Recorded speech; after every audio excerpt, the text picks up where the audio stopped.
আমরা পানির উপরে কোনো ভারী বস্তু ফেললে তাৎক্ষণিক তা ডুবে যায়, কিন্তু সমুদ্রের ওপর বিশালাকৃতির ভারী জাহাজগুলো ডুবে যায় না কেন? কিভাবে এই জাহাজগুলো ভেসে থাকে? এত ওজন হওয়া সত্ত্বেও এই জাহাজগুলো ডুবেও যায় না বা কোনো প্রকার ক্ষয়ক্ষতির সম্মুখীন হয় না। আবার সমুদ্রের মাঝে ঝড়ো হওয়ার সময় হেলে দুলে চললেও জাহাজগুলো ডুবে যায় না। এর মূল কারণ কি? এত কিছু মোকাবিলা করার পরেও জাহাজগুলো কিভাবে টিকে থাকে? চলুন জেনে নেই সমুদ্রের ভারী জাহাজগুলোর মূল রহস্য কি, কেন এই জাহাজগুলো ডুবে যায় না, গভীর সমুদ্রের ওপর ভারী জাহাজগুলো ডুবে না কেন, সে সম্পর্কে আলোচনা করা হবে আলোর কূপের এবারের পর্বে। আপনি যদি আলোর কূপ চ্যানেলের নতুন সদস্য হয়ে থাকেন, অনুরোধ করব চ্যানেলটি সাবস্ক্রাইব করে বেল আইকনটিতে ক্লিক করুন। আর ইতোমধ্যে সাবস্ক্রাইব করে থাকলে আপনাকে অসংখ্য ধন্যবাদ। বিশালাকৃতির জাহাজ যখন পানিতে ভাসে তখন আমাদের মনে ছোট একটি প্রশ্ন জাগে, ছোট লোহার টুকরো ডুবে গেলেও জাহাজ কেন ডুবে যায় না? চলুন আগে জেনে নিব এই লোহার টুকরো সম্পর্কে। এই লোহার টুকরোর মাঝে কি এমন রহস্য লুকিয়ে আছে? লোহার টুকরো পানিতে ডুবে গেলেও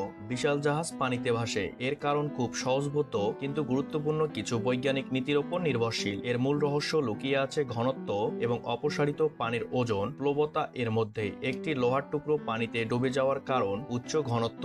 লোহার ঘনত্ব পানির ঘনত্বের চেয়ে অনেক বেশি। সহজ কথায় একই আয়তনের লোহা একই আয়তনের পানির চেয়ে অনেক গুণ বেশি ভারী। এছাড়াও যখন আপনি একটি ছোট লোহার টুকরো পানিতে ফেলেন তখন এটি খুব কম পরিমাণে পানি সরায় বা অপসারণ করে। এই অপসারিত পানির ওজন লোহার টুকরো নিজের ওজনের চেয়ে অনেক কম হয়। যেহেতু অপসারিত পানির ওজন লোহার টুকরোর ওজনের চেয়ে কম, তাই পানি থেকে উপরের দিকে যে প্লবতা শক্তি কাজ করে তা লোহার টুকরোর ওজনকে ধরে রাখতে পারে না, ফলে লোহা ডুবে যায়। আশা করি লোহার বিষয়টি বুঝতে পেরেছেন। তাহলে এবার জেনে নিব এই ভারী জাহাজের মূল রহস্য। সমুদ্রের মাঝে জাহাজ ডুবে যাওয়ার ঘটনা খুব বেশি একটা শোনা যায় না। এত ভারী মালামাল নিয়েও জাহাজগুলো নিশ্চিন্তে পৌঁছে যায় তীরের অন্য প্রান্তে। জাহাজ ডুবি একটি ভীতিকর এবং ধ্বংসাত্মক ঘটনা হতে পারে, কিন্তু একটি বিশাল ভারী জাহাজ কিভাবে পানিতে ভেসে থাকে তা বোঝা বেশ আকর্ষণীয়। এর পেছনের মূলনীতিগুলো খুবই সহজবোধ্য, যা বিজ্ঞানী আর্কিমিডিসের আবিষ্কারের ওপর নির্ভরশীল। চলুন বিস্তারিতভাবে জেনে নেই কেন শত শত টন ওজনের বিশাল জাহাজও সমুদ্রে ডুবে যায় না। এই ঘটনার মূলনীতি হলো প্লবতা এবং আর্কিমিডিসের সূত্র।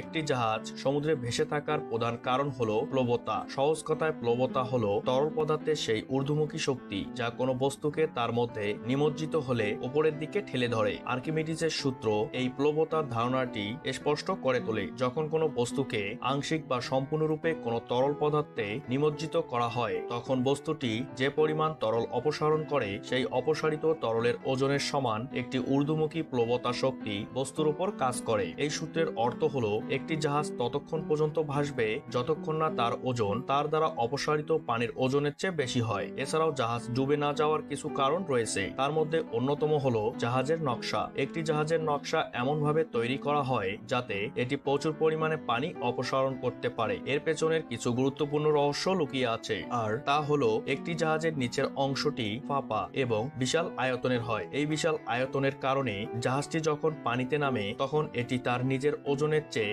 বেশি ওজনের পানি অপসারণ করে। উদাহরণস্বরূপ, যদি একটি জাহাজের ওজন 10,000 টন হয় তবে সেটিকে ভাসতে হলে অন্তত 10,000 টন ওজনের পানি অপসারণ করতে হবে। জাহাজের বিশাল আয়তন এই পরিমাণ পানি অপসারণ নিশ্চিত করে। এছাড়াও যে কোনো বস্তু পানিতে ভাসবে নাকি ডুববে তা তার গড় ঘনত্বের ওপর নির্ভর করে। যদি বস্তুর গড় ঘনত্ব পানির ঘনত্বের চেয়ে কম হয় তাহলে সেটি ভাসবে, আর যদি বেশি হয় তাহলে ডুবে যাবে। একটি জাহাজের বেশিরভাগ অংশই ফাঁপা, অর্থাৎ এর ভেতরে বাতাস ভরা থাকে। যদিও জাহাজটি তৈরি হয় লোহা বা ইস্পাতের মতো ভারী ধাতু দিয়ে যা পানির চেয়ে অনেক ঘন, কিন্তু জাহাজের সামগ্রিক গড় ঘনত্ব, ধাতব কাঠামো ও ভেতরের বাতাস পানির ঘনত্বের চেয়ে কম রাখা হয়। এ কারণেই এটি ভেসে থাকতে পারে। একটি সুই পানিতে ডুবে যায় কারণ এর গড় ঘনত্ব পানির ঘনত্বের চেয়ে বেশি এবং এটি খুব কম পানি অপসারণ করে। এছাড়াও আরো বেশ কিছু কারণ রয়েছে। জাহাজের গায়ে একটি নির্দিষ্ট রেখা চিহ্নিত করা থাকে যা ওয়াটার লাইন নামেও পরিচিত। এটি নির্দেশ করে জাহাজটি সর্বোচ্চ কত দূর পর্যন্ত পানিতে ডুবতে পারবে। জাহাজে পণ্য তোলার সময় এই ওয়াটার লাইন দেখে নিশ্চিত করা হয় যেন জাহাজ অতিরিক্ত বোঝাই না হয়। এছাড়াও জাহাজের পাশে বিভিন্ন আবহাওয়া ও জলবায়ু অঞ্চলের জন্য কিছু চিহ্ন থাকে যা প্লিমসল লাইন নামে পরিচিত। এটি নির্দেশ করে যে বিভিন্ন লবণাক্ততা এবং তাপমাত্রার পানিতে জাহাজটি সর্বোচ্চ কতটা ডুবতে পারবে। লবণাক্ত পানি বিশুদ্ধ পানির চেয়ে বেশি ঘন, তাই লবণাক্ত পানিতে জাহাজ কিছুটা কম ভাসে। কেবল ভেসে থাকলেই চলবে না, জাহাজকে সমুদ্রে স্থিতিশীলও থাকতে হয় যাতে এটি ঢেউ বা ঝড়ে উল্টে না যায়। এর জন্য জাহাজের নকশায় কিছু বিষয় বিবেচনা করা হয়, যেমন ভর কেন্দ্র, প্লবতা কেন্দ্র, মেটোসেন্ট্রিক উচ্চতা, ওয়াটার টাইট বন্টন, ব্যালিস্টিক ট্যাঙ্ক ইত্যাদি। জাহাজের মোট ওজনের কেন্দ্রকে ভর কেন্দ্র বলা হয়। এটিকে যতটা সম্ভব নিচের দিকে রাখা হয়। এর জন্য ভারী ইঞ্জিন বা অন্যান্য সরঞ্জাম জাহাজের নিচের দিকে বসানো হয়। এছাড়াও অপসারিত পানি ভর কেন্দ্রকে প্লবতা কেন্দ্র বলে। জাহাজ যখন ভাসে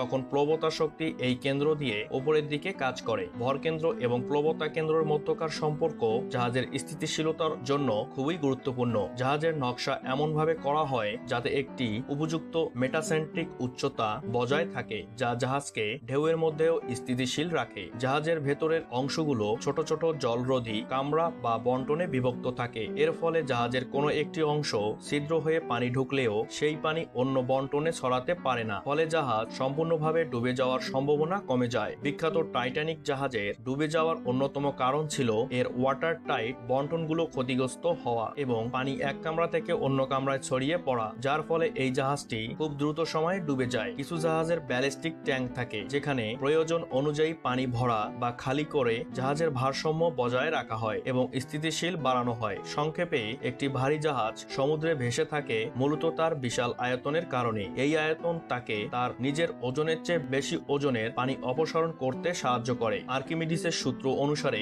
একটি বস্তু যখন পানিতে ভাসে তখন তার উপর কাজ করা ঊর্ধ্বমুখী প্লবতা শক্তি বস্তু দ্বারা অপসারিত তরলের ওজনের সমান হয়। জাহাজটি যেহেতু তার নিজের ওজনের সমান বা তার চেয়ে বেশি ওজনের পানি সরাতে পারে, তাই সেই অপসারিত পানির ওজন একটি যথেষ্ট শক্তিশালী প্লবতা শক্তি তৈরি করে, যা জাহাজটিকে ভাসিয়ে রাখে। সহজ করে বললে, একটি লোহার টুকরো নিজের আয়তনের তুলনায় অনেক বেশি ভারী, তাই এটি যতটুকু পানি সরায় তার চেয়ে টুকরোটার ওজন বেশি হয় এবং এটি ডুবে যায়। কিন্তু একটি জাহাজ তার বিশাল আকৃতির কারণে এবং ভেতরটা ফাঁপা থাকার কারণে নিজের ওজনের চেয়ে অনেক বেশি পানি সরাতে পারে। এই অপসারিত পানির ওজনই জাহাজকে উপরের দিকে ঠেলে ধরে রাখে এবং এটি ডুবে যায় না, বরং ভেসে থাকে। এই কারণগুলোর সম্মিলিত প্রভাবে শত শত টন ওজনের জাহাজও অনায়াসে সমুদ্রে চলাচল করতে পারে।